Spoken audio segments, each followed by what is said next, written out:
스테이블 코인, 머니 리셋, 정구태, 박혜진, 김가영, 이동기, 김호균, 김일진세. 비트코인에서 시작된 궁극의 통화, 미래를 삼키다. 프롤로그. 2030년의 어느 일요일 월요일 아침, 서울에 사는 스타트업 창업자 이안 씨가 출근 준비를 하고 있다. 스마트폰을 켜고 밤사이 도착한 알림을 확인한다. 그중 하나는 아르헨티나 고객사가 보낸 계약금 송금 확인 메시지다. USDC 입금 완료. 한때는 생소했지만 이제는 익숙해진 이름이다. USDC는 미국의 핀테크 기업과 금융기관이 함께 만들어낸 스테이블 코인이다. 달러와 가격이 똑같기 때문에 대부분의 해외 거래처가 이를 편하게 이용한다. 이 돈은 은행을 거치지 않고 수수료도 거의 없이 단 몇 초 만에 회사의 디지털 지갑에 도착했다. 이제 지구 반대쪽 나라와 거래하더라도 실제 거래 대금을 받을 때까지 걱정하지 않아도 된다. 다음 달 나이지리아에 있는 프로그램 개발사에 보낼 용역 대금도 USDC로 지급할 생각이다. 회사는 몇 년도부터 이익이 나기 시작해서 수익의 일부를 탈중앙 금융이라는 디파이 플랫폼에 자동 분할 송금되도록 설정해 뒀다. 보수적인 성향이라 USDC 기반 예치 운용 상품을 선택했는데 연 5%의 수준의 안정적인 수익이 쌓이고 있다. 스마트 계약으로 운영되는 시스템이라 중간에서 누가 운영하는 것도 아니라서 수수료도 최소화되어 있다. 시장 상황이 바뀌면 포트폴리오가 자동으로 조정된다. 해외 핀테크 플랫폼을 통해 비트코인과 미국 주식에도 적절히 나눠서 투자하고 있다. USDC로 투자하기 때문에 환전 수수료는 물론 해외 주식 거래 수수료도 없다. 출근길에 들른 카페에서 커피를 사며 스마트폰을 꺼내려다 만다. 매장 단말기를 쳐다보고 눈을 두 번 깜빡이자 자동으로 결제가 끝난다. 앱 화면에는 결제 금액 6,500 코리아 WS, 코리안 원 문구가 뜬다. KRWS는 국내 핀테크 기업과 유통회사가 공동으로 생각한 코리아 스테이블, 즉 원화 연동 스테이블 코인이다. 지난해부터 회사는 월급을 줄 때 KRWS 중 하나를 선택할 수 있다. 현금과 카드 금액도 KRWS로 보낼 수 있기 때문에 직원들은 KRWS를 선호한다. 앞으로 KRWS 공과금도 낼 수 있다고 하니 더욱 그럴 것 같다. 오후에는 대학 동창 모임에 회비를 보낼 일이 생겼다. 이제 친구들도 KRWS를 더 많이 쓴다. 연락처만 선택하면 상대방이 지갑 주소로 실시간 송금이 된다. 금액, 시간, 상대방 정보가 모두 기록되고 거래는 순식간에 끝난다. 퇴근길에 아들이 다니는 학원에 들려 학원비를 내고 필요한 교재를 샀다. 결제 대금은 얼마 전 구청에서 받은 지역 화폐다. 지난 학기부터 지역 화폐는 KRWS로도 지급이 된다. 사용처, 사용지역, 사용시간이 정해져 있고 전통시장에서 쓰면 캐시백까지 해주는 똑똑한 돈이다. 결제 대금은 얼마 전 구청에서 받은 지역 화폐다. 지난 학기부터 지역 화폐는 KRWS로도 지급된다. 코리안 원, KR은 코리아, W는 원, S는 스테이블 코인이라는 뜻입니다. 한국형 스테이블 코인 지급된다. 사용처, 사용지역, 사용시간이 정해져 있고 전통시장에서 쓰던 캐시백까지 해주는 똑똑한 돈이다. 지난 주말에는 가족과 함께 강원도 여행을 다녀오면서 지역 특산품 매장에 들렀는데 카드 단말기가 없었다. 지문 확인만으로 KRWS가 결제가 완료되기 때문이다. 구청에서 강원도 지자체와 자매 결연을 맺고 딱 2달간만 사용처를 확대해 준 것이다. 노년의 상점 주인은 말했다. 예전에는 정산 받는데 며칠씩 걸리고 종이 상품권은 거슬러 주기도 불편했는데 이건 실시간 정산이 되고 수수료도 거의 없어요. 멀리 서울에서 손님까지 찾아와 주니 더 좋네요. 기분 좋게 리워드 쿠폰과 캐시백까지 덤으로 챙길 수 있었다. 이런 풍경은 아직 다가오지 않았지만 점차 현실이 되어가고 있다. 통장 대신 디지털 지갑, 현찰 대신 디지털 화폐. 우리는 자신도 모르는 사이에 어느새 돈이 어떤 모습이야 한다는 고정관념에서 벗어나고 있다. 그렇다면 이 새로운 돈은 대체 무엇일까? 정부가 만들지 않아도 사람들이 믿고 쓰기 시작한다면 그건 화폐일까 아닐까? 코드로 조건을 걸고 프로그램으로 이동을 제어할 수 있는 스마트 머니는 어떤 가능성과 위험을 품고 있을까? 이 책은 그런 질문에서 출발한다. 지금 우리는 화폐의 디지털화를 넘어 신뢰와 권력이 제 편이라는 훨씬 더 큰 전환점 앞에 섰다. 이 변화는 결코 느리지 않게 우리 삶에 스며들고 있다. 돈이란 무엇이고 왜 다시 논의되어야 하는가? 우리는 매일 돈을 사용한다. 출근길 카페에서 커피를 살 때도, 교통카드를 찍을 때도, 점심 식사 후 친구에게 돈을 보낼 때도 우리는 돈이 작동하는 구조 속에서 살아가고 있다. 이 모든 행위는 지극히 자연스럽고 너무 익숙해서 별다른 의문 없이 지나치기 쉽다. 하지만 그 익숙함 속에는 하나의 중요한 질문이 숨어 있다. 종이에는 커피 한 잔이 옮기기도 없고 스마트폰 속 숫자에는 식사 한 끼의 영향도 없다. 그럼에도 우리는 지폐를 들고 카페에 가면 음료를 받고 스마트폰으로 송금을 끝내면 친구가 돈을 받았다고 믿는다. 사회 전체가 그것을 돈이라고 믿고 있기 때문이다. 우리는 왜 그것을 믿는가? 이 책은 화폐의 본질에서부터 시작한다. 이 질문은 복잡한 경제 이론이 아니라 우리가 사는 세상의 구조를 다시 묻는 것이기도 하다. 화폐의 본질은 신뢰에 있다. 화폐의 본질은 신뢰. 하지만 그 신뢰는 시대마다 권력 구조마다 기술 발전에 따라 끊임없이 변해왔다. 원시 사회에서 사람들은 곡물, 가축, 조개 껍데기 같은 실물 자산을 주고받았다. 거래 상대방이 물리적으로 눈앞에 있어야 했고 신뢰는 공동체 안에서 형성되었다. 시간이 지나며 교류가 많아지고 상인들이 등장하면서 금과 은 같은 귀금속이 화폐 역할을 하기 시작했다. 특히 금은 반짝반짝 빛나고 썩지 않고 나누기 쉬웠으며 무엇보다도 전 세계 누구나 가지고 싶어 했다. 하지만 금을 옮기는 일은 번거롭고 위험했다. 그래서 사람들은 금을 보관하고 대신 금 보관증을 발행하는 은행을 만들었다. 제2차 세계대전 이후 미국은 무역과 금융의 중심이 되었고 달러를 금과 교환 가능한 화폐로 지정했다. 금 1온수당 35달러를 보장하며 전 세계에 달러를 공급했다. 미국 달러는 실물 자산과 연결된 신뢰할 수 있는 화폐로 자리 잡았다. 그러나 1971년 미국의 닉슨 대통령은 더 이상 달러를 금으로 바꿔주지 않겠다고 선언하며 금태환을 전격 중단했다. 전 세계의 모든 달러, 즉 화폐는 실물이 아닌 신뢰 기반의 통화로 완전히 전환되었다. 이때부터 화폐는 본질적으로 정부와 중앙은행, 금융기관의 신뢰에 의해 작동하는 구조가 되었다. 즉, 이 나라가 망하지 않은 한 이 돈을 쓸 수 있다는 믿음이었다. 그러나 이러한 신뢰가 언제나 지켜지는 것은 아니었다. 2008년 미국의 대형 투자은행인 리먼 브라더스가 무너지면서 전 세계 금융이 휘청했다. 세계 금융위기로 인해 평생 성실하게 일하던 사람들이 하루아침에 직장과 노후 자금을 잃고 집까지 빼앗겼다. 사람들은 질문했다. 왜 우리가 믿었던 돈이 평범한 우리의 삶을 무너뜨리는가? 정부는 양적 완화라는 이름으로 막대한 돈을 찍어내기 시작했고 탐욕에 찌들었던 은행도 공적 작업으로 살아남았다. 그러나 대다수의 소시민은 도움을 받지 못했다. 나눠야 할 고통은 온전히 그들의 몫이었다. 자산을 가진 사람들은 더 부자가 됐고 없는 사람은 더 가난해졌다. 그때부터 사람들은 기존 화폐 시스템에 대한 의심을 품기 시작했다. 그리고 그 팀을 파고든 새로운 제안이 등장했던 것이 바로 비트코인이다. 비트코인과 블록체인 그리고 스테이블 코인 2009년 사토시 나카모토라는 정체불명의 개발자가 발표한 비트코인 백서는 기술서이자 철학적 선언문이었다. 제목은 A Peer-to-Peer Electronic Cash System. 그는 중앙은행 없이도 작동하는 디지털 화폐 실험을 실행으로 옮겼다. 누구나 열람할 수 있고 누구도 조작할 수 없으며 발행량도 제한된 탈중앙의 전제 화폐였다. 비트코인의 핵심은 블록체인이다. 이는 일종의 공개 장부로 전 세계 수만 개의 컴퓨터에 동일한 거래 기록을 저장한다. 이 구조 덕분에 누구도 혼자서 장부를 바꿀 수 없다. 즉 신뢰를 만들기 위해 정부나 은행의 권위를 필요로 하지 않게 된 것이다. 그러나 비트코인은 실용적 한계도 분명히 존재했다. 무엇보다도 가격이 지나치게 불안정했다. 하루에도 수십 %씩 오르내리는 화폐는 일상생활에서 쓸 수 없다. 오늘 커피 한 잔 값이던 코인이 내일은 2배가 되거나 반토막이 된다면 그것은 더 이상 화폐라고 부르기 어렵다. 따라서 사람들은 비트코인을 실생활 속 화폐로 쓰기보다 디지털 금처럼 보유하는 일에 더 많은 관심을 두기 시작했다. 이와 같은 디지털 화폐의 한계를 극복하기 위해 등장한 것이 바로 스테이블 코인이다. 스테이블 코인은 비트코인이나 이더리움처럼 특정한 디지털 자산을 지칭하는 단어가 아니다. 실물 화폐와 연동된 코인 전체를 통칭한다. 스테이블, 안정된이라는 이름도 이런 특성을 반영해 붙여진 것이다. 스테이블 코인은 달러, 유로, 엔 같은 법정 통화와 1대1로 가치를 연동하면서 블록체인이 속도와 투명성을 결합한 디지털 화폐다. 스테이블 코인의 탄생은 비트코인과 블록체인이 있었기에 가능했다.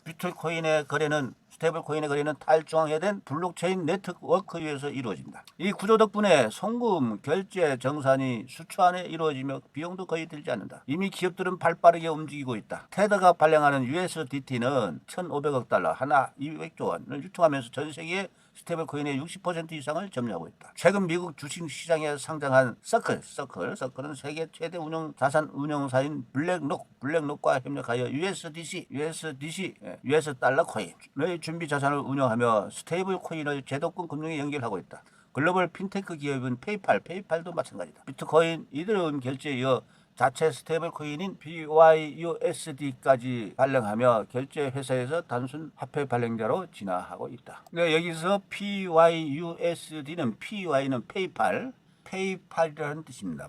페이팔로 만든 US 달러다. PYUSD, 페이팔 USD. 이는 단순한 기능 확장이 아니다. 화폐 발행이 더 이상 국가의 독점적 권한이 아니게 되었다는 사실을 의미한다. 지금은 누구나 디지털 지갑을 만들 수 있고 누구나 디지털 자산, 스테이블 코인을 주고받을 수 있으며 세계 어디에서든 중개인 없이 거래가 가능하다. 이것은 화폐, 나아가 금융이 민주화이자 신뢰 구조의 재설계이며 권력의 분산이다. 이 변화는 기술이나 경제의 문제에 그치지 않는다. 화폐는 곧 권력이기 때문이다.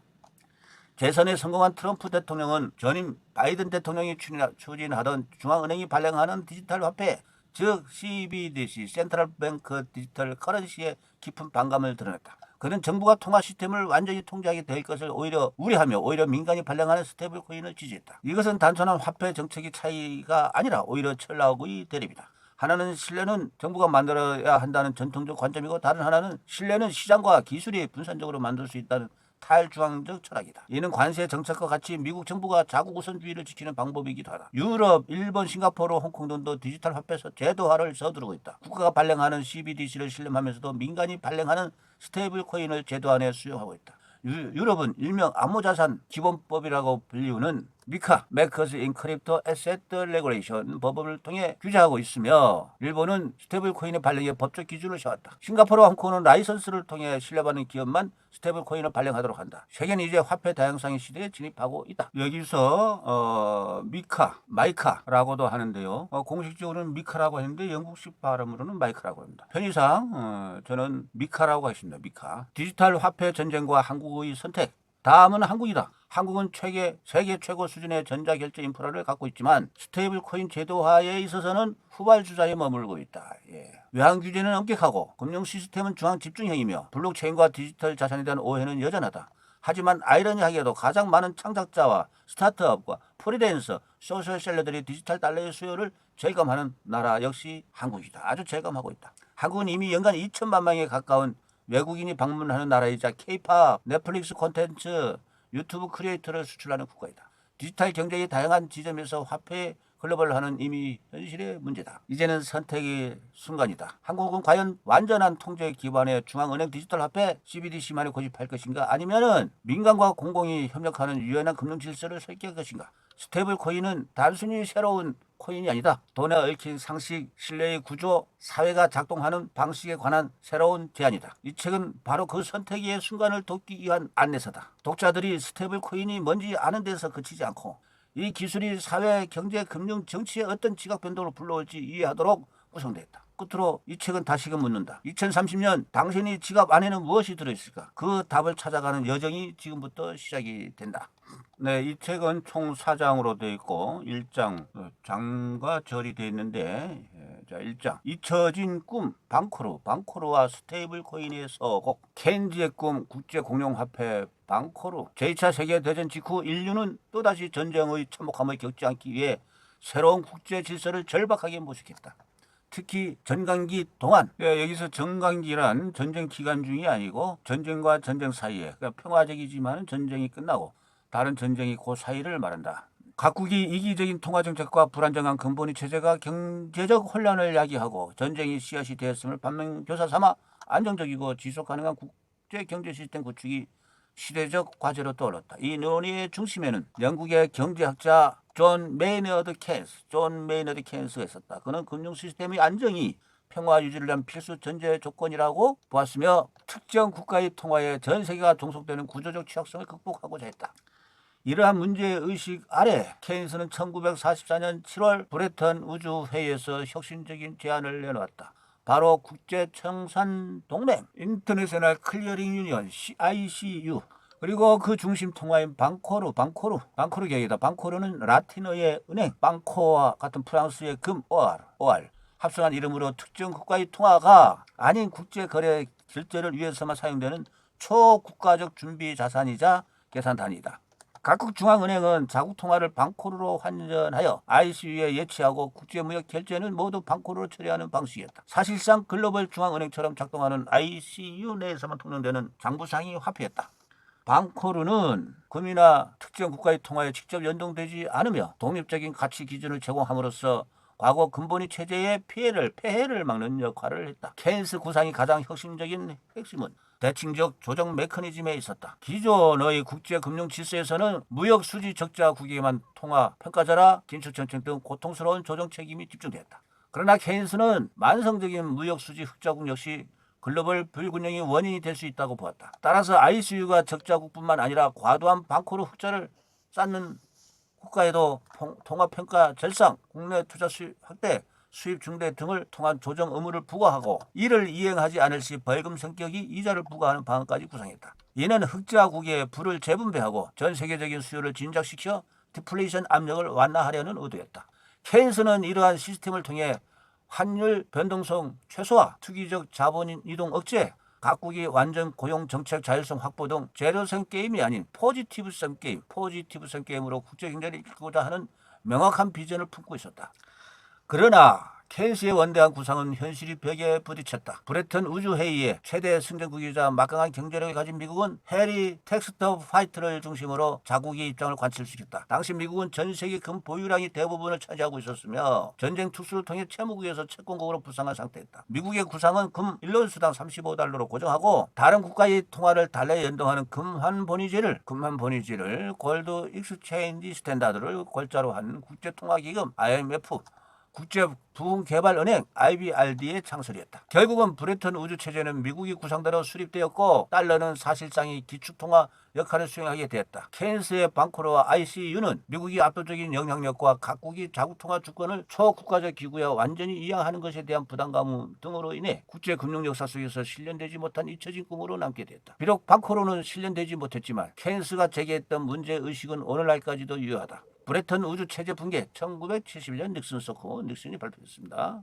이후 세계는 변동환율제 시대로 접어들었지만 특정 국가 미국이 통화가 기축통화 역할을 수행하는 현재의 시스템은 여전히 트리핀스 딜레마, 트리피라는 학자의 이름이죠. 트리핀 딜레마 같은 구조적 문제에 직면했다. 쉽게 말해 세계의 달러를 충분히 풀려면 미국은 적자를 감수해야 하지만 그 적자가 쌓이면 오히려 달러를 향한 신뢰가 흔들리고 마는 딜레마다. 또한 국가 간 환율 변동의 불확실성, 높은 해외 송금 비용, 금융 접근성의 불균형 등은 국격으로 나는 화폐 시스템이 지속적으로 초래하는 과제들이다. 케인스의 방코로는 국경과 개발 국가의 이해관계를 넘어선 보다 보편적이고 안정적인 국제 결제 시스템에 대한 열망과 같다. 이러한 그의 이상은 80여 년이 지난 지금 전혀 다른 기술적 토대에 의해서 새로운 형태로 가능성을 타진하고 있다. 바로 스테이블 코인의 등장이다. 물론 스테이블 코인이 방코로와 완전히 동일한 전략과 구조를 지향하는 것은 아니지만 국경을 초월하는 가치 교환의 효율성과 안정성을 추구한다는 점에서 그 맥을 같이 한다. 두 시스템 모두 글로벌 경제의 불안정성,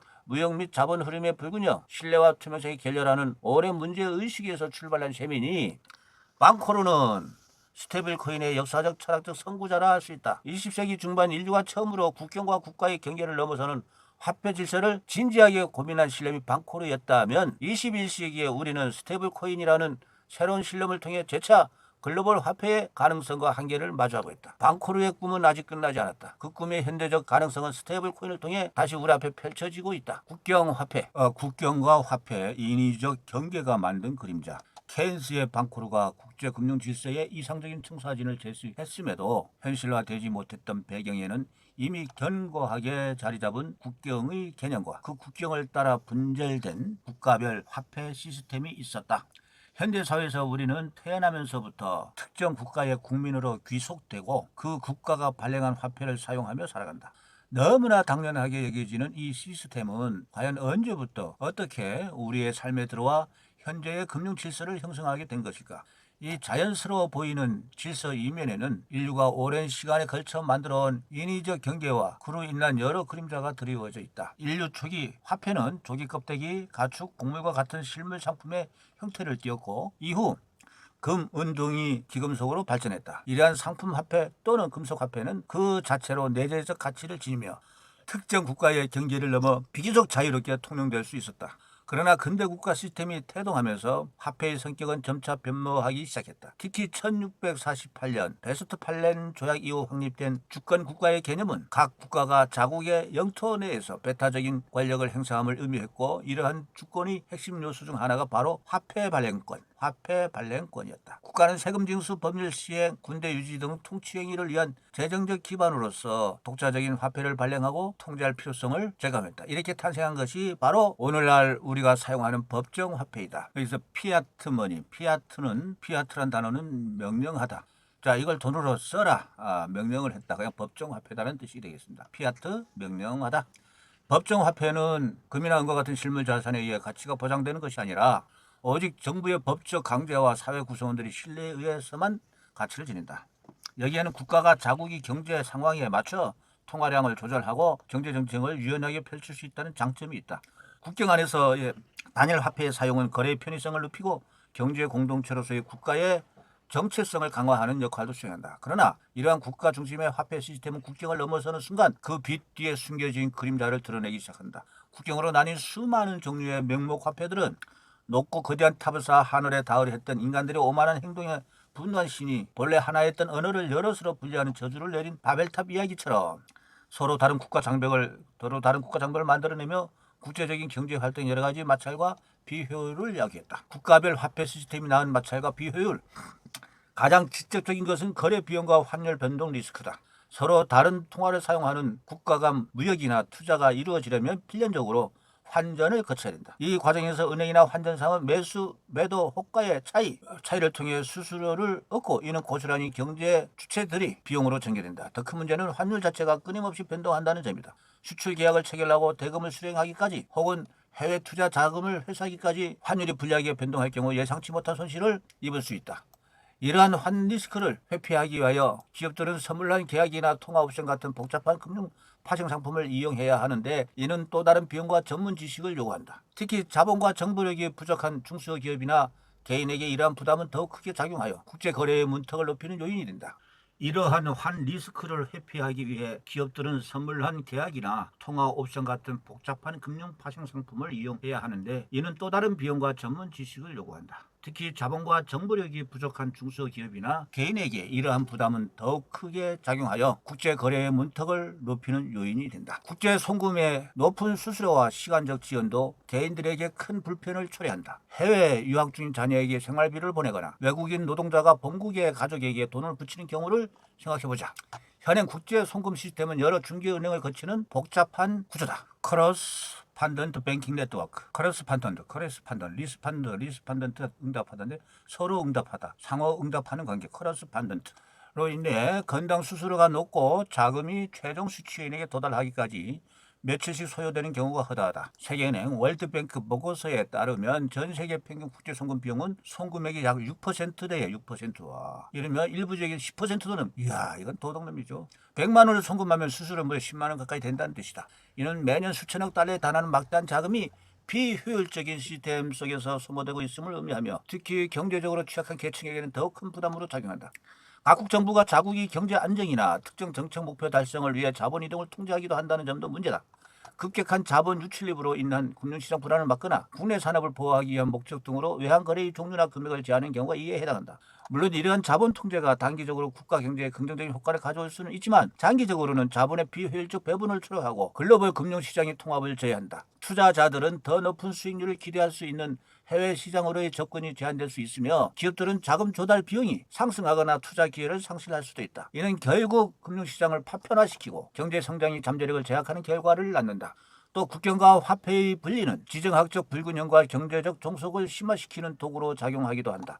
미국 달러처럼 특정 국가의 통화가 국제 무역 결제와 금융 거래에서 압도적인 지위를 차지하는 기축통화 시스템은 해당 국가에 막대한 경제적 정치적 영향력을 부여한다. 달러의 무기화라는 말이 나올 정도로 기축통화국은 자국의 금융 시스템 접근을 제한하거나 경제 제재를 가함으로써 다른 국가의 정책에 영향력을 행사할 수 있다. 반면 자국 통화의 국제적 위상이 낮은 국가들은 환율 변동에 취약하고 대부채 상환 금액 부담이 큰 데다 국제 금융 시장에서 불리한 조건에 놓이는 경우가 많다. 이는 국가 간 경제적 불평등을 심화시키고 일부 국가들을 특정 강대국의 경제권에 종속시키는 결과를 초래할 수 있다. 우리는 국가와 화폐를 너무나 당연한 한 쌍으로 여기고 있지만 역사를 돌이켜보면 화폐의 형태와 통용 범위는 끊임없이 변화해 왔다. 고대 로마 제국의 화폐 데나리우스, 이 성경에도 나오는 이 데나리우스는 지중해 전역에서 통용되었고 중세 한자 동맹의 상인들은 자체적인 결제 관행을 발전시켰다. 비교적 최근의 사례로는 한자 동맹이 전통이 이어지고 있는 유럽연합 EU의 유로가 있다. 유로존 국가들은 각자의 통화 주권을 일부 포기하고 단일 통화인 유로를 채택함으로써 역내 무역을 촉진하고 환 리스크를 제거하는 등 경제적 통합이 이점을 누리고자 했다. 물론 유로존 역시 회원국 간 경제 불균형 등 여러 도전에 직면하고 있지만 이는 국경과 화폐의 고정된 결합이 결코 절대적이나 불변의 진리가 아님을 보여준 중요한 사례다. 스테이블 코인, 인류의 보편적 열망과 기술의 만남. 많은 이가 스테이블 코인을 비트코인이나 이더리움 같은 디지털 자산의 일부 혹은 다른 투기적 자산으로 치부하곤 하지만 그 본질과 지향점은 기존의 변동성 큰 디지털 자산들과 확연히 구분된다. 스테이블 코인의 핵심은 이름에서 알 수 있듯이 가치의 안정성이 있다. 스테빌리티. 특히 투기적 차익 실현보다는 교환의 매개, 가치 척도 안정적 가치 저장이라는 화폐 본연의 기능을 디지털 환경에서 구현하는 데 초점이 맞춰져 있다. 그러므로 스테이블 코인의 부상은 인류의 근본적인 열망이 불러온 현상이기도 하다. 우선은 효율성과 비용 절감에 대한 갈망이다. 현재의 국제금융 시스템은 복잡한 중개 기관들이 대부로 느리고 비효율적이며 비용 또한 높다. 스테이블 코인은 블록체인이 P2P 네트워크를 활용하여 중개 과정을 단축하거나 제거함으로써 거래 시간을 분단위에서 또는 초단위로 단축하고 수수료를 현저히 낮춘다. 이는 기업의 비용의 절감을 넘어 한푼이 아쉬운 해외 노동자의 본국 송금액 낭비를 막고 소액 국제기회를 활성화해 글로벌 경제의 효율성을 끌어올린다. 금융 접근성 확대와 포용에 대한 열망 또한 스테이블 코인의 부상에 힘을 보탠다. 세계적으로 수십억 명이 여전히 은행 계좌를 보유하지 못하거나 기본적인 금융 서비스로부터 소외되어 있다. 스테이블 코인은 스마트폰과 인터넷만 있다면 누구에게나 금융 서비스의 문을 열어줄 잠재력을 지닌다. 이는 전통적인 은행 인프라가 부족한 개발도상국이나 분쟁 지역의 사람들도 디지털 지갑을 통해서 저축, 송금, 결제 등의 금융활동을 영위할 수 있게 하며 금융 소외 계층에서 경제적 자립 기회를 제공함으로써 글로벌 경제의 불균형 완화에 기여한다. 거래의 투명성과 자율성에 대한 열망도 스테이블 코인의 부상과 무관하지 않다. 블록체인 기술의 분산 원장은 거래 기록의 위본조를 어렵게 하고 투명성을 제공한다. 더불어 P2P 기반 거래는 사용자가 자산을 직접 통제하고 중앙화된 기관의 일방적인 검열이나 자산 동결 위험으로부터 상대적으로 자유로울 수 있는 가능성을 제시한다. 물론 설계 방식과 규제 환경에 따라 제한될 수 있지만 금융 거래에 있어서 더 많은 통제권과 투명성을 확보하고자 하는 욕구는 많은 이들의 공감하는 바다. 프로그래머블이라는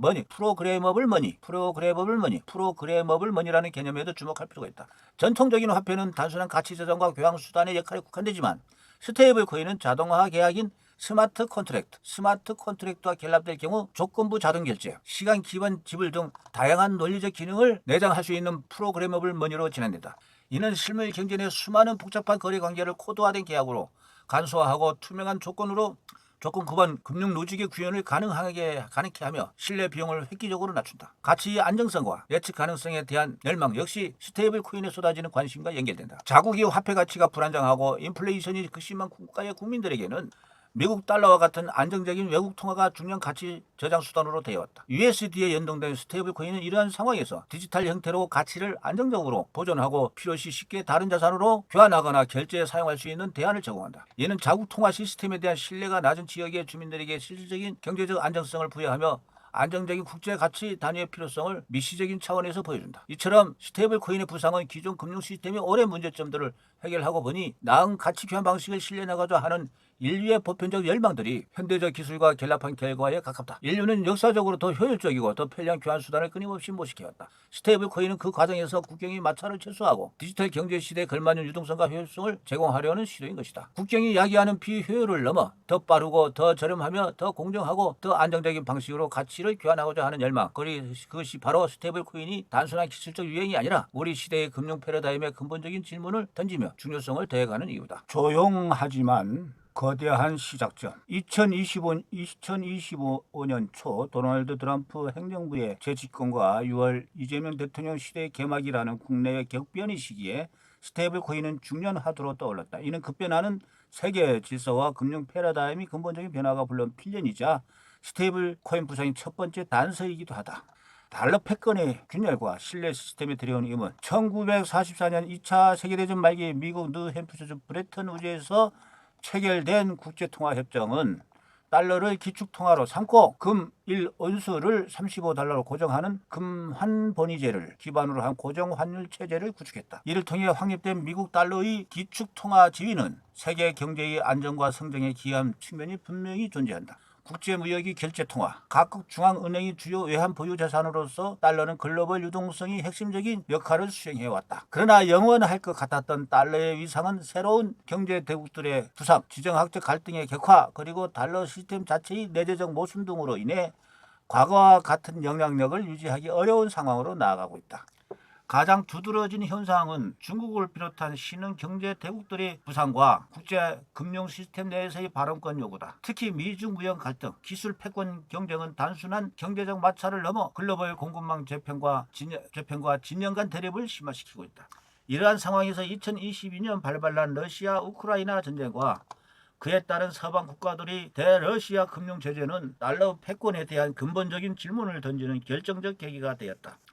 러시아 중앙은행이 해외 자산 동결이라는 초유의 조치는 달러 및 유로화 기반 금융 시스템이 특정 국가의 정치적 판단에 따라 무기가 될 수 있다는 현실을 전 세계에 각인시켰다. 이는 비단 러시아뿐 아니라 미국과 정치 입장을 달리한 여타 국가들에게 자국 자산의 안전성에 관한 심각한 우려를 불러일으켰고, 달러 중심의 금융 인프라에 대한 과도한 의존에서 벗어나라는 탈달러와 디달러라이제이션 움직임을 가속화하는 촉매제가 되었다. 실제로 브릭스 국가들을 중심으로 자국 통화를 이용한 무역 결제 확대, 소위 브릭스페이라고 불리는 공동 결제 시스템 개발, 그리고 디지털 루블, 디지털 위안화 같은 중앙은행 디지털 화폐 CBDC를 활용한 국제 결제 실험 등 다양한 시도가 이루어지고 있다. 물론 이러한 움직임이 단기간 내에 달러의 지위를 근본적으로 위협하기 어렵다는 것이 중론이다. 달러가 제공하는 유동성이 깊이 금융시장의 규모, 민주주의와 법치주의가 확고하게 자리 잡은 미국에 대한 신뢰는 여전히 강력하기 때문이다. 그러나 중요한 것은 달러가 유일무이하고 영원한 대안이 아닐 수도 있다는 인식이 확산되는 중이며, 이는 장기적으로 국제금융지형이 다변화를 예고하는 신호탄이라는 점이다. 이러한 지정학적 불안전성과 달러 시스템의 신뢰성 논란은 국가 차원에서 외환 보유고를 다변화하려는 움직임뿐 아니라 개인과 기업 차원에서도 전통적인 금융 시스템을 우회할 수 있는 안전하고 효율적인 가치 이전 수단에 대한 관심을 증폭시키고 있다. 미국 달러가 누려온 기축통화로서의 경제적 이익, 즉 과도한 특권 역시 다른 국가들의 불만을 야기하는 요인 중 하나였다. 미국은 별다른 어려움 없이 재정 적자를 충당하고 자국의 통화 정책이 세계 경제에 막대한 영향을 미치는 상황을 당연시해왔다. 달러는 우리의 통화지만 당신들의 문제라는 과거 미국 재무장관의 발언은 이러한 현실을 단적으로 보여준다. 이러한 불균형은 글로벌 경제의 안정성을 제하고 특정 국가의 경제 정책에 다른 국가들이 종속되는 결과를 초래할 수 있다는 비판에 직면해왔다. 따라서 보다 중립적이고 공평한 국제 금융 시스템에 대한 요구는 어제 오늘의 이야기가 아니며, 스테이블 코인 같은 민간 영역의 디지털 화폐는 비록 완전한 해결책은 아닐지라도 이러한 요구에 부응할 수 있는 하나의 가능성으로 여겨지기 시작했다. 국가 부채 위기와 명목 화폐에 대한 불신 확산, 지정학적 불안정성과 함께 현재 글로벌 금융 시스템을 뒤흔드는 또 다른 축은 바로 전 세계적으로 급증하는 국가 부채와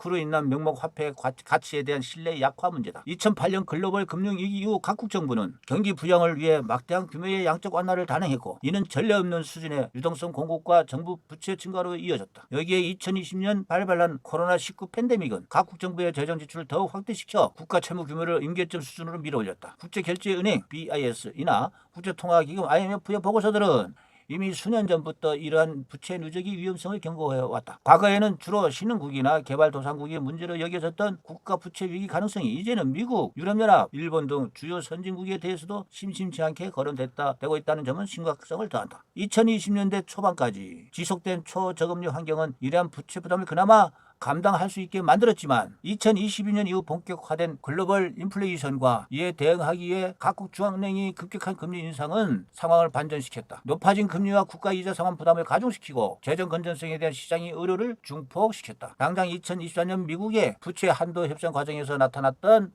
정치적 불안전성과 국가 신용 등급 강등 가능성, 유럽 일부 국가들의 높은 부채 비율은 이러한 우려가 결코 기우가 아님을 보여주었다. 역사적으로 과도한 국가 부채는 종종 해당 국가 통화 가치의 급격한 하락, 즉 하이퍼 인플레이션으로 귀결되곤 했다.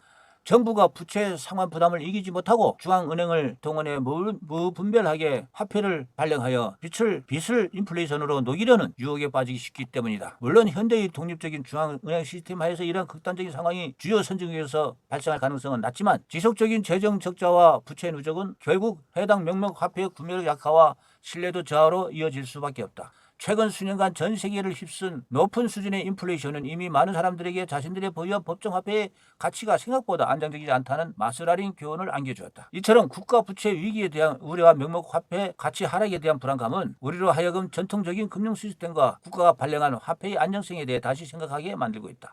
과연 정부와 중앙은행이 내 자산의 가치를 안정적으로 지켜줄 수 있을 것인가라는 근본적인 질문이 제기되는 것이다. 이러한 배경 속에서 특정 국가의 통제로 부터 상대적으로 자유롭고 가치가 안정적으로 유지되도록 설계된 디지털 자산, 즉 스테이블 코인은 매력적인 대안으로 부상하는 중이다. 특히 달러와 같이 상대적으로 안정적인 법정 화폐의 가치가 연동된 스테이블 코인은 자국 통화가 불안정한 국가의 국민들에게는 자산을 보호하는 수단으로 혹은 인플레이션 해지 수단으로 활용될 가능성을 제공한다. 트럼프 2기 행정부의 출범과 요동치는 국제질서, 이러한 변화의 흐름에 기름을 붓고 그 방향을 더욱 예측 불가능하게 만든 결정적 변수가 바로 2025년 1월 출범한 미국의 트럼프 2기 행정부다. 1기 행정부보다 더욱 강화된 보호무역주의와 적극적 관세 정책으로 대변되는 신중상주의는 전임 바이든 행정부 시절부터 이어진 지정학적 갈등이 양상을 완전히 새로운 차원으로 증폭시켜 지키고 있다. 트럼프 행정부는 출범과 동시에 모든 수입품에 대한 보편적 기본 관세를 공언하고 특히 중국에 대해서는 초고율 관세를 부과할 수 있음을 시사하며 전 세계를 긴장시켰다. 이는 단순히 무역 수지 적자를 줄이려는 경제 정책을 넘어 국제 무역을 수출은 선 수입은 악으로 간주하는 재래성 게임으로 바라보는 세계관이 포출될 수 있다. 이러한 강경한 관세 정책은 중국 등의 경쟁국뿐만 아니라 유럽연합, 일본 그리고 한국 같은 전통적인 동맹국들까지 예외 없이 겨누고 있다. 동맹 관계를 상호 안보가 아닌 철저한 경제적 손익 계산이 대상으로 바라보는 이 접근법은 기존 동맹 체제의 근간을 흔들며 전 세계적인 불확실성을 극대화하는 중이다. 이러한 미국의 일방적인 보호무역주의는 글로벌 금융 패러다임의 몇 가지 중요한 균열을 만들어내고 있다. 우선 글로벌 공급망이 급격하게 재편되고 마찰 비용이 증가한다. 기업들은 더 이상 안정적인 무역 규칙을 신뢰할 수 없게 되었고 예측 불가능한 관세 폭탄을 피하기 위해 생산 기지를 이전하거나 복잡한 우회 공로를 찾아야만 하는 상황에 내몰린다.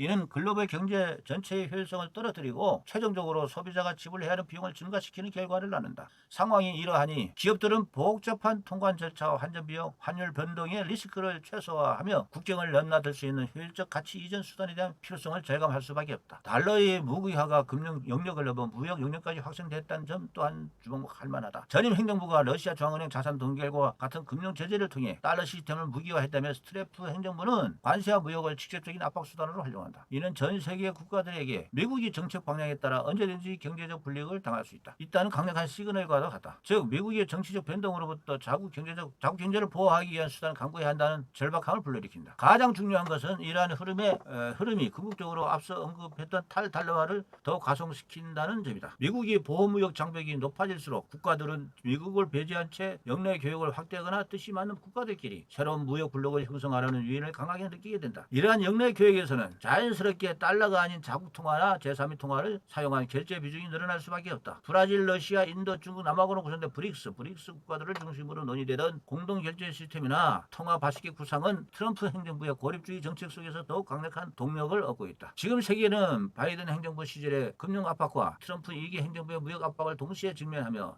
미국 중심 시스템의 일방성이 낮은 달러 위존의 위험성을 재확인하고 있다.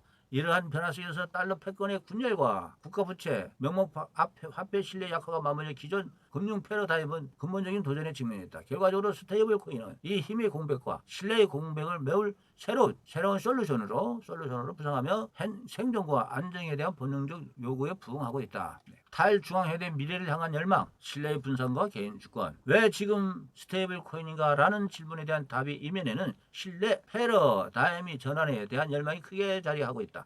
수세기 동안 우리는 중앙화된 중과기관의 신뢰를 집중함으로써 사회적 경제적 질서를 유지해왔다.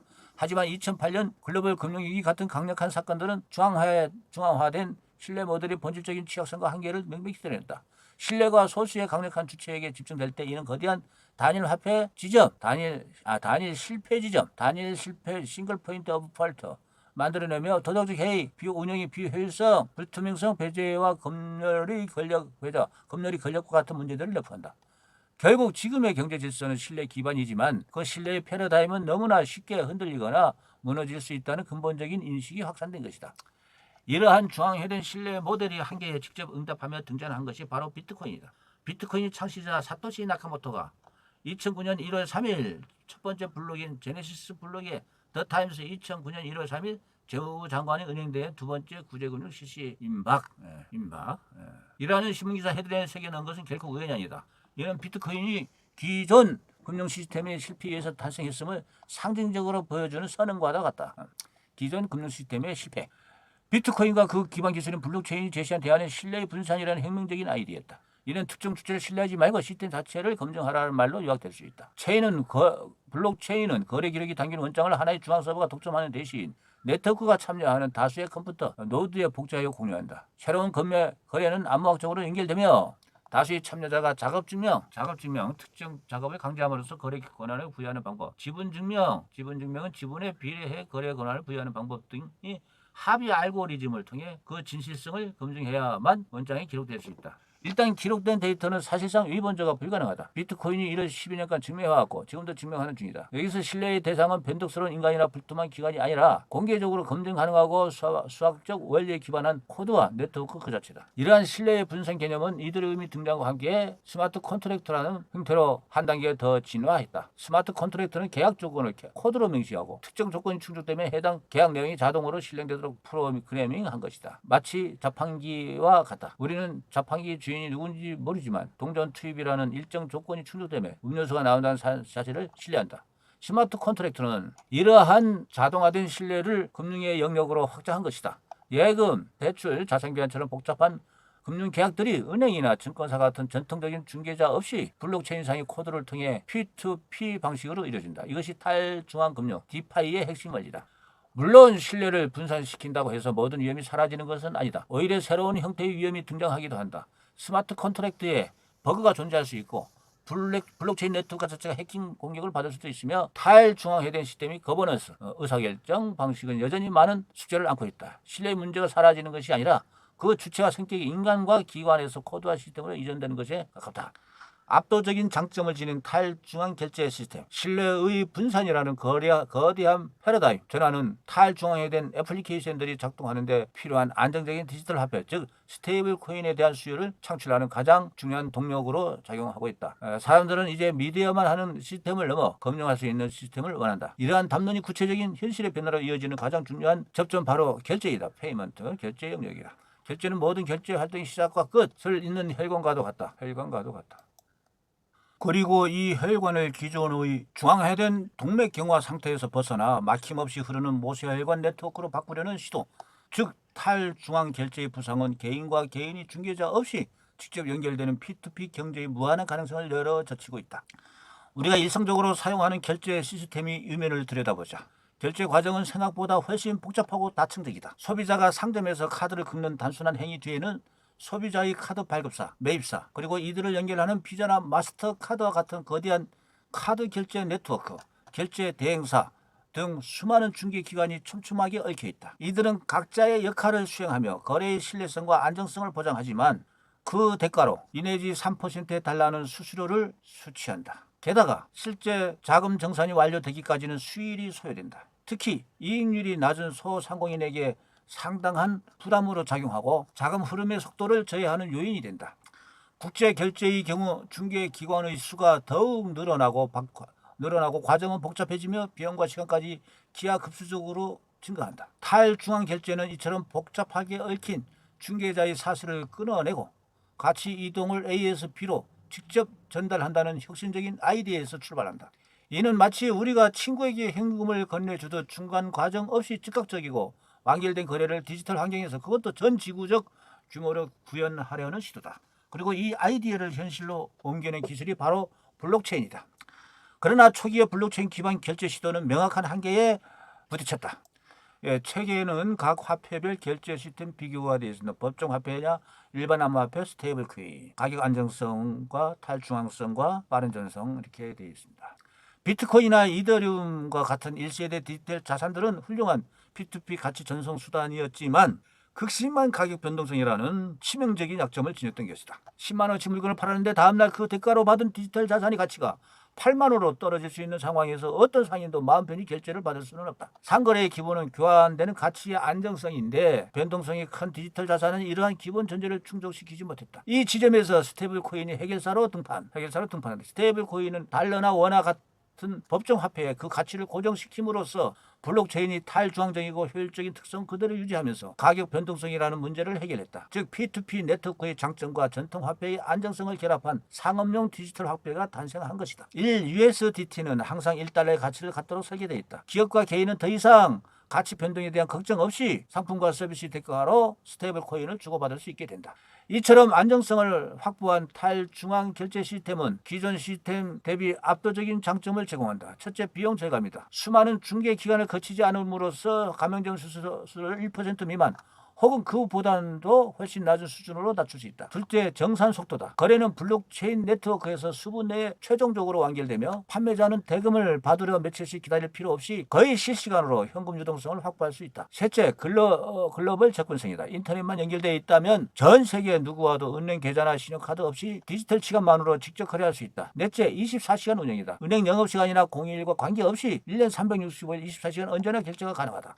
탈중앙 결제의 부상은 단순히 더 저렴하고 빠른 결제 수단을 넘어 중개 플랫폼의 힘이 약화되고 개인이 경제적 주권이 강화되는 P2P 경제라는 새로운 패러다임의 문을 열고 있다. 스테이블 코인 기반의 결제는 유튜버, 웹툰 작가, 디자이너 등 크리에이터와 각 긱워커들이 거대 중개 플랫폼의 높은 수수료를 줄이고 소비자로부터 직접 수입을 얻는 것을 가능하게 한다. 이는 아르헨티나의 일러스트레이터가 독일의 출판사와 스마트 컨트랙트로 직접 대금을 지급받는 것처럼 창작자와 노동자에게 더 많은 수익이 돌아가고 진정한 의미의 글로벌 인재 시장이 형성되는 기폭제가 된다. 또한 폴리곤, 아비트럼과 같이 기존 이더리움의 속도와 수수료 문제를 해결하려는 목적에서 개발된 레이어 2 솔루션이 발전으로 블록체인 거래 수수료가 1원 미만으로 저렴해지면서 10원 단위의 초소액 결제, 마이크로 페이먼트가 현실화되어 기사 구독이나 영상 시청처럼 콘텐츠를 사용한 만큼만 비용을 지불하는 새로운 소비 모델이 등장까지 시사한다.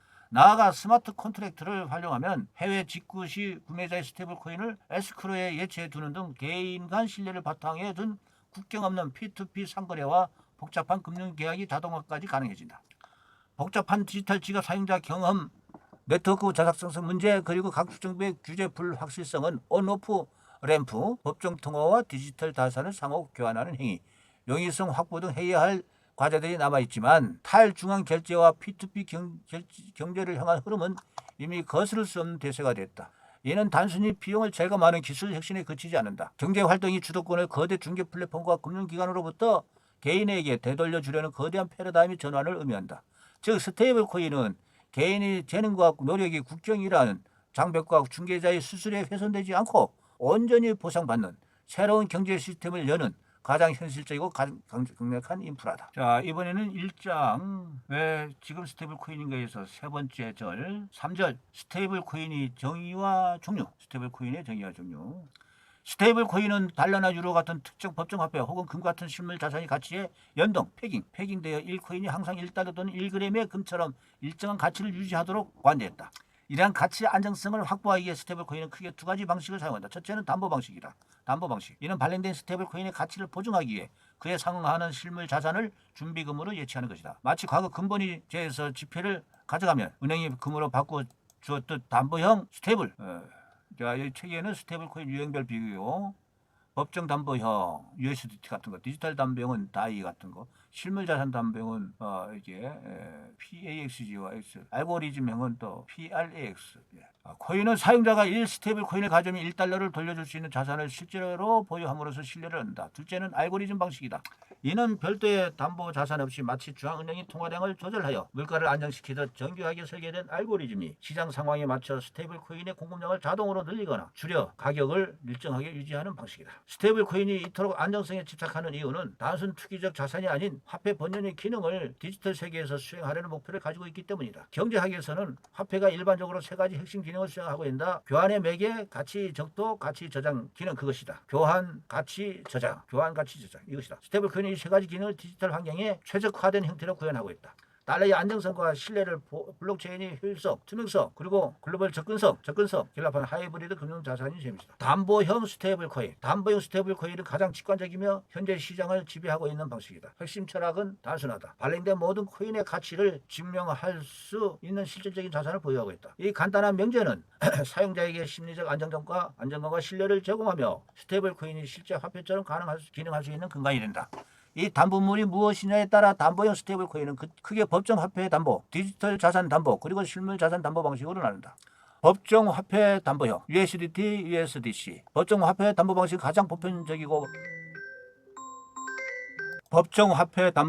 가장 보편적이고 시장 규모가 큰 모델이다. USDT, USDC, US 달러 코인, US 달러 테더 대표적인 예다. 이들이 작동 원리는 매우 간단하다. 사용자가 테더, 서클 등이 발행사에게 1달러를 입금하면 발행사는 그 1달러를 은행 계좌나 신탁에 예치하고 그에 대한 영수증 개념으로 1 스테이블 코인을 발행하여 사용자에게 전달한다. 반대로 사용자가 1 스테이블 코인을 발행사에 돌려주면 발행사는 해당 코인을 소각하고 예치된 1달러를 사용자에게 돌려준다. 이 1대1 교환 비율을 통해 스테이블 코인의 가치는 항상 1달러에 가깝게 유지된다. 단순하지만 직관적인 이 모델의 핵심은 준비금이다. 발행사는 사용자들이 언제든지 상환을 요구할 것에 대비해 발행량과 동일하거나 그 이상의 가치를 지닌 자산을 준비금으로 보유하고 있어야 한다. 이 준비금이 얼마나 안전하고 투명하게 관리되는지가 해당 스테이블 코인의 신뢰도를 결정한다. 초기에는 준비금이 대부분 실제 현금으로 구성되었지만 대규모 자금을 현금으로만 보유하는 것은 비효율적이므로 발행사들은 다양한 단기금융 상품에 투자하여 준비금을 운영한다. 주로 미국 국채와 같이 안정성이 매우 높은 자산으로 구성되지만 과거 일부 스테이블 코인은 기업 어음이나 심지어 비트코인과 같은 다른 디지털 자산까지 준비금에 포함시켜 리스크에 대한 우려를 낳기도 했다. 준비금이 구성이 불투명하거나 위험 자산의 비중이 높을수록 시장에 충격이 왔을 때 스테이블 코인의 가치를 방어할 능력이 떨어지게 된다. 이 때문에 시장은 발행사의 준비금 내역을 투명하게 공개하고 공신력 있는 회계법인을 통해 정기적으로 감사를 받을 것을 요구한다. USDT, US 달러 테더는 스테이블 코인의 선구자이자 가장 큰 시장 점유율을 가지고 있지만 오랫동안 준비금 구성에 대한 의혹과 불투명한 회계 처리로 인해 논란의 중심에 서왔다.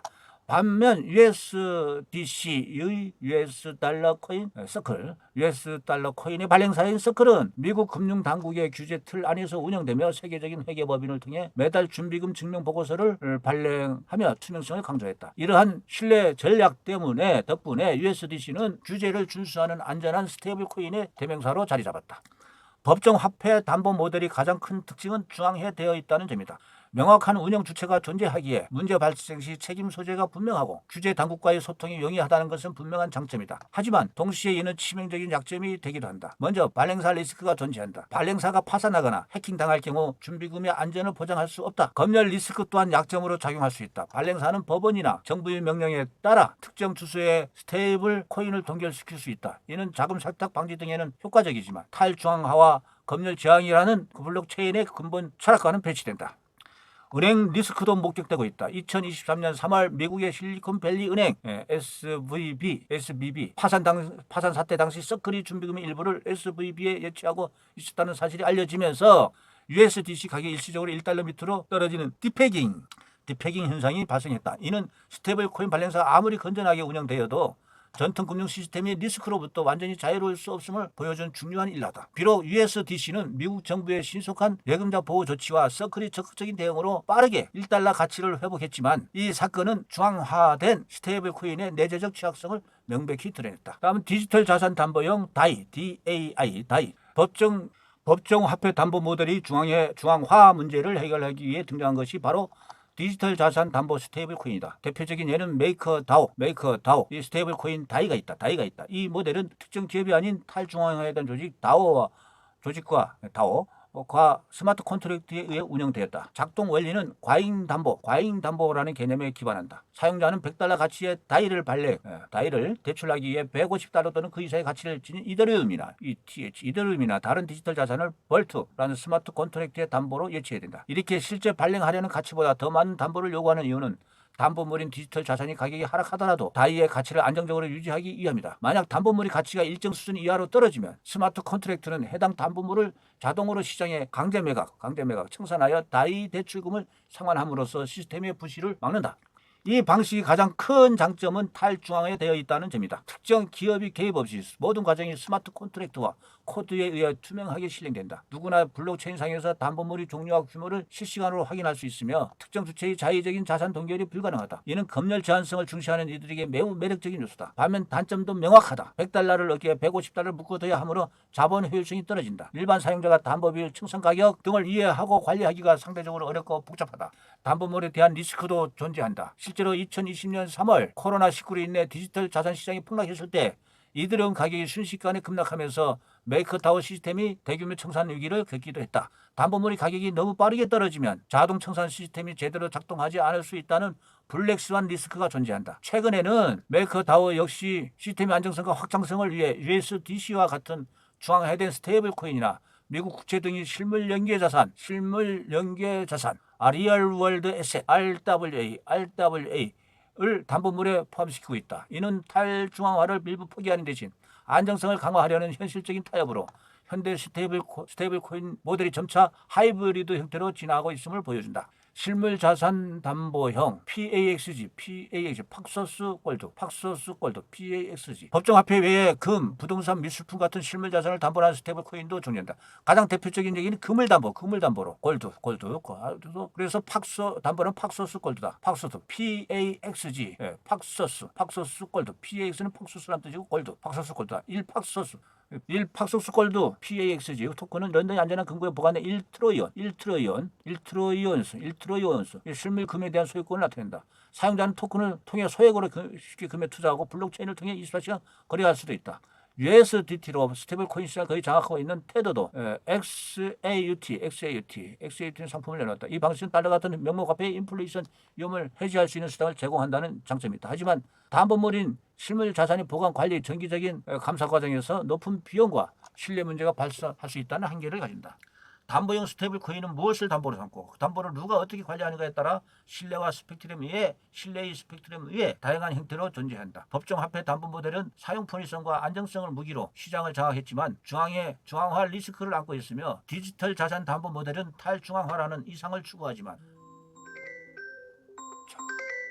법정화폐 담보물의 사용 편의성과 안정성을 무기로 시장을 장악했지만 중앙화 리스크를 안고 있으며 디지털 자산 담보 모델은 탈중앙화는 이상을 추구하지만 자본 비효율성과 복잡성이라는 과제를 안고 있다. 이 두 모델의 장점을 결합하고 단점을 보완하려는 노력 속에서 스테이블 코인 시장은 구제와 혁신 사이에 팽팽한 긴장 관계를 유지하며 끊임없이 진화하고 있다.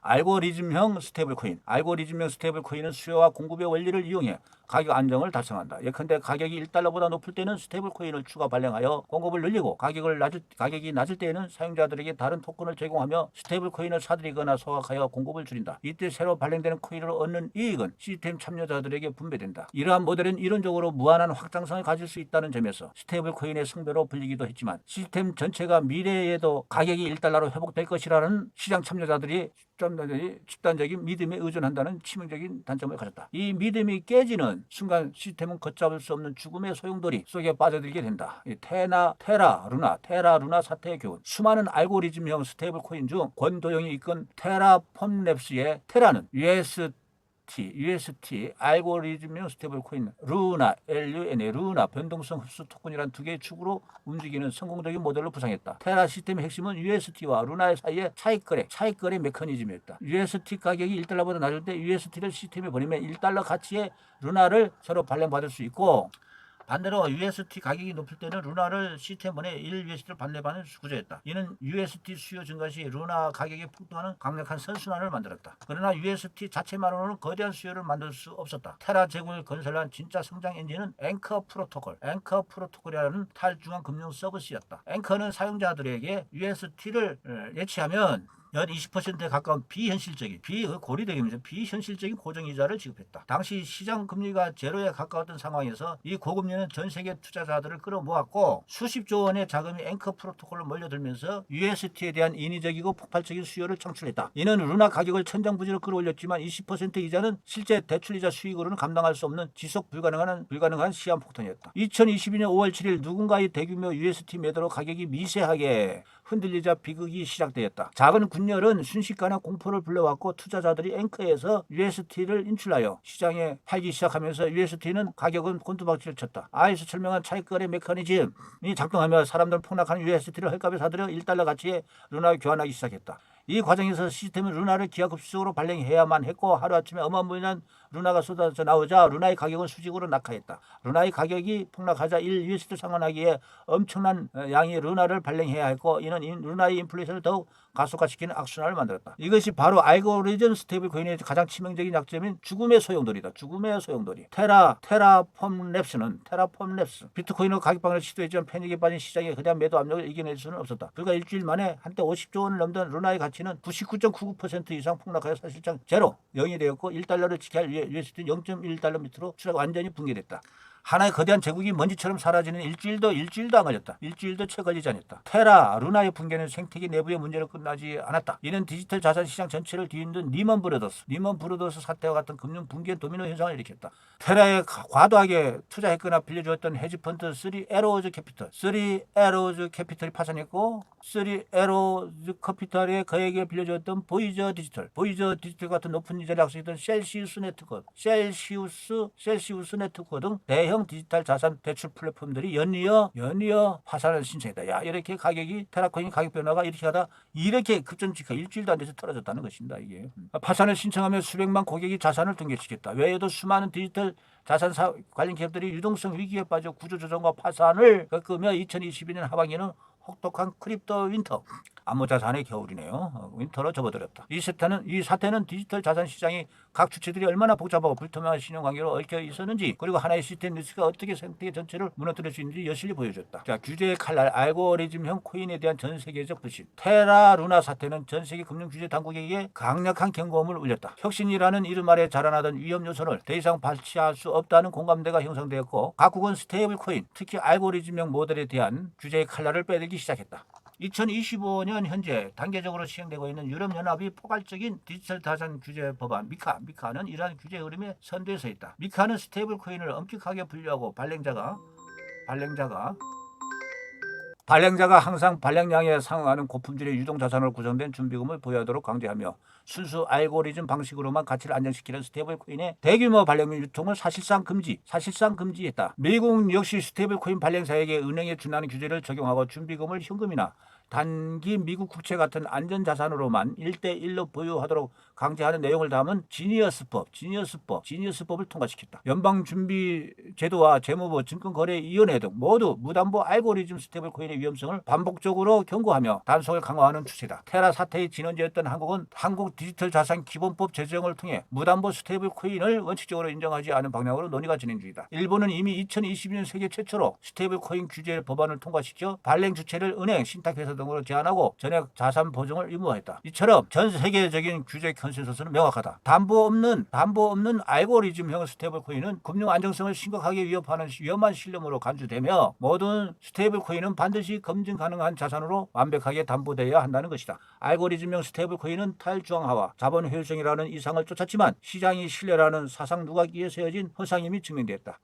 루나의 비극은 혁신이 견고한 리스크 관리와 투명한 신뢰 기반 위에서 이루어지지 않을 때 얼마나 파괴적인 결과를 낳을 수 있는지 보여주는 값비싼 교훈이다. 지니어스법 시행으로 미국은 물론이고 전 세계 스테이블 코인 시장의 판도가 바뀔 것이다. 준비금 기반 발행과 상환 의무를 명확히 규제한 이 법은 알고리즘 기반 스테이블 코인의 설 자리를 없애고 있다. 루나 사태의 신뢰를 잃었던 알고리즘형 모델은 제도권 밖으로 밀려나며 사실상 퇴출 수순을 밟는 중이다. USDT를 운영하는 테더 또한 미국 정부의 규제에 부합하는 새로운 형태의 담보형 스테이블 코인을 발행을 검토하고 있다. 이는 앞으로 법과 제도의 테두리 안에서 무엇보다도 신뢰를 확보한 스테이블 코인만이 시장에 남을 수 있다는 점을 시사한다. 1장 4절에 금융 인프라를 뒤흔드는 혁신, 화폐로서의 파급력과 도전 과제, 스테이블 코인이 결제 수단을 넘어 기존 금융 인프라의 대안으로 떠오르면서 그 파급력은 정치, 경제, 사회 전반으로 확산되고 있다. 이는 더 이상 기술 애호가들이 코인이 아닌 국가 통화 주권과 글로벌 금융 질서에 직접적인 영향을 미치는 새로운 형태의 사적 화폐로서의 정체성을 드러냄을 의미한다. 그러나 이 거대한 잠재력만큼이나 스테이블 코인이 주르르 나아가기 위해 넘어야 할 도전 과제 또는 산더미처럼 쌓여있다. 디지털 달러화와 통화 주권의 위협. 현재 스테이블 코인 시장의 99%는 미국 달러의 가치를 연동하고 있다. 이는 의도치 않게 달러의 영향력을 전 세계로 확장시키는 디지털 달러라이제이션 현상을 초래한다. 아르헨티나, 터키, 나이지리아 같이 자국 통화의 가치가 불안정하고 인플레이션이 극심한 국가의 국민들은 정부의 자본 통제를 우회하여 쉽고 저렴하게 달러 연동 스테이블 코인을 구매함으로써 자산 가치를 보존한다. 이는 개인에게는 훌륭한 피난처를 제공하지만 국가 전반적으로는 자국 통화에 대한 불신을 심화시키고 중앙은행이 통화정책 효과를 무력화시키는 결과를 낳았다. 이러한 통화 주권에 대한 우려는 비단 신흥국만이 문제가 아니다. 한국은행 역시 스테이블 코인을 화폐의 대체제로 인식하며 통화정책 유효성 약화를 우려 통제가 용이한 대응은행 위주로 스테이블 코인 사업이 진행돼야 한다는 강한 정책적 의지를 드러내고 있다. 미국의 입장에서도 스테이블 코인은 양날의검이다. 양날의검. 한편으로는 달러에 대한 세계적인 수요를 높여 달러 패권을 공고히 하는 긍정적인 측면이 있다. 그러나 다른 한편으로는 이러한 스테이블 코인 네트워크가 미국 정부나 연방준비제도의 직접적인 통제 밖에서 움직이는 그림자 달러 시스템을 만든다는 점에서 잠재적인 금융 안정 리스크와 통제력 상실의 우려를 낳는다. 스테이블 코인 대 중앙은행 디지털 화폐. 스테이블 코인 vs 중앙은행 디지털 화폐. 민간 스테이블 코인의 급격한 성장의 위기감을 느낀 각국 중앙은행들은 중앙은행 디지털 화폐 개발에 박차를 가하고 있다. CBDC는 국가가 직접 발행하고 보증하여 안정성과 신뢰 측면에서 민간 스테이블 코인보다 우위에 설 수 있지만 정부의 통제 가능성과 프라이버시 침해 우려를 안고 있다. 반면 스테이블 코인은 민간의 바텀업 방식의 혁신과 자율성을 상징하며 개방형 블록체인 위에서 자유로운 금융 서비스 개발을 가능하게 하는 혁신의 놀이터를 제공한다. 이러한 혁신의 놀이터라는 특성 때문에 스테이블 코인 생태계의 미래는 누가 주도권을 갖느냐에 따라 모습이 완전히 달라질 수 있다. 진정한 금융 혁신은 중앙은행이 통제 아래 놓인 기존 은행권이 독점이 아닌 역동적인 민간 시장의 경쟁 속에서 피어난다. 만약 스테이블 코인 발행과 유통을 소수의 대형 은행이 독식하게 된다면 그들은 기존 비즈니스 모델을 잠식할 파괴적 혁신보다는 현상 유지를 위한 점진적 개선에 머무를 가능성이 높다. 결국 스테이블 코인이 가진 잠재력을 온전히 꽃피우기 위해서는 특정 주체의 독점을 경계하고 핀테크 스타트업부터 탈중앙화 프로토콜에 이르기까지 다양한 민간 플레이어들이 공정하게 경쟁하며 상호작용할 수 있는 생태계를 조성하는 것이 무엇보다 중요하다. 미래 화폐의 모습은 정부가 추구하는 안정성과 통제와 시장이 요구하는 혁신과 자유 사이의 치열한 힘겨루기 속에서 결정될 것이다. 넘어야 할 도전 과제들. 혁신적인 잠재력에도 불구하고 스테이블 코인이 널리 동용되는 화폐로 거듭나기 위해서는 수많은 도전 과제를 넘어야 한다. 가장 높고 험한 산은 규제의 불확실성이다. 2025년 기준 세계적으로 스테이블 코인에 대한 규제 체계는 여전히 파편화되어 있고 완성되지 않은 상태다. 각국 정부는 혁신 촉진과 금융 안전 및 소비자 보호라는 두 마리 토끼를 잡기 위해 발행 주체 자격, 준비금 규제, 감독 책임, 자금 세탁 방지 등 핵심 쟁점들을 두고 고심하고 있다. 유엔연합의 미카법과 미국의 지니어스법이 전 세계 규제 시장에 신호탄을 쏘아 올렸지만 여전히 한국을 비롯한 후발 주자들은 법제화는커녕 제대로 된 논의조차 못하고 있는 실정이다. 기술적 리스크와 보안 문제도 여전한 이슈다. 스테이블 코인이 구동되는 스마트 컨트랙트 코드의 취약점이나 여러 블록체인 네트워크를 연결하는 브리지 기술이 해킹 위험은 대중의 신뢰를 잃게 할 수 있다. 상호 운영성 문제도 여전한 숙제로 파편화된 스테이블 코인을 하나의 네트워크처럼 자유롭게 주고받기 위한 기술적 확보가 필수적이다. 비트코인의 탄생 이래 꾸준히 지적받는 불친절한 사용자 경험 문제 역시 획기적인 개선이 필요하다. 복잡한 지갑 주소나 개인키 관리 부담 등은 대중화의 가장 큰 걸림돌이므로 사용자로부터 기술적 복잡성을 완전히 숨겨주는 직관적이고 안전한 UX 개발이 요구된다. 마지막 도전 과제는 시장 신뢰의 문제다. 테라 루나 사태의 트라우마가 깊게 남아있고 담보용 스테이블 코인조차 외부 충격에 흔들릴 수 있다는 사실이 증명된 만큼 발행사들은 준비금 투명성 확보와 공신력 있는 감사를 통해 끊임없는 신뢰를 구축해야 된다. 필연적 미래 그리고 예상되는 가시밭길. 스테이블 코인이 열어젖히는 혁신의 문은 이미 되돌릴 수 없을 만큼 활짝 열렸다. 전통 금융 시스템의 비효율과 불균형을 해결할 수 있는 강한 잠재력은 명백하며 디지털 시대의 새로운 금융 인프라를 향한 수요는 계속해서 커져갈 것이다. 스테이블 코인이 가져올 경제적 사회적 변화의 규모는 예측하기 어려울 정도로 크다. 비효율적인 결제 시스템에서 낭비되던 수천억 달러의 비용이 절감되고 국경 없는 P2P 경제가 활성화되며 금융 시스템에서 소외되어 있던 수십억 명의 경제 활동의 주체로 참여하게 될 것이다. 이는 인류의 복지와 경제적 자유를 한 단계 끌어올릴 수 있는 문명사적 기회이기도 하다. 조용하지만 거대한 흐름이었던 스테이블 코인은 이제 전 세계 중앙은행과 그리고 정부 그리고 초대형 금융기관들이 외면할 수 없는 핵심 화두가 되었다. 이 치열한 논의와 혁신의 과정 속에서 우리는 돈의 미래 그리고 금융의 미래가 새롭게 쓸 수 있는 역사적인 순간을 목격하고 있다. 여기까지가 일정이었습니다.